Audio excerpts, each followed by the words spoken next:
So in the first test, there were just the black dolls and the white dolls. But in your test, you actually had um, multiracial dolls or a range of colors of dolls.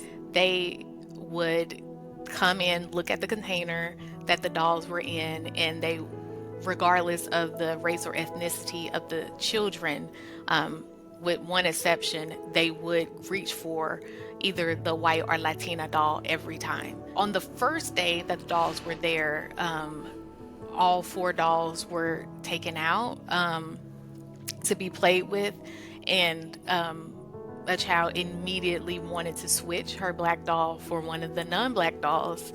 That became an experience where the girl that lost the non-black doll to her friend that she switched with was crying because she wouldn't switch back with her. So that was Mm. day one of the study. Every subsequent day after that, people just kind of stopped wanting to get the black dolls. They were usually not chosen. If they were chosen, then they weren't treated the same as the non-black dolls. The non-black dolls were treated exactly how you would expect young children to play with dolls. They would hold them, they would sing to them, they would brush their hair, get them dressed, that sort of thing.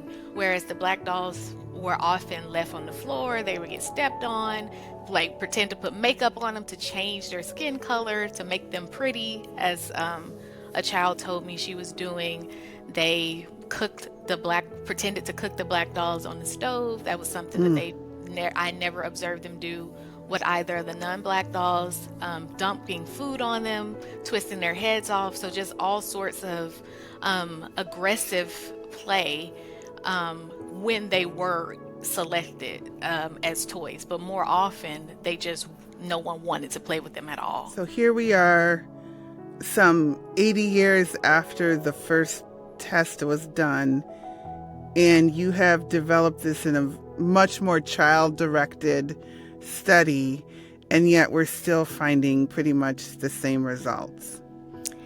Yes. And I can't say that I'm surprised, though. We have desegregated schools, yes, but we haven't really desegregated our society, No. and we still have anti-black messaging, and messaging that really puts out a certain standard of beauty that, through children's media and adult media alike, that children are paying attention to.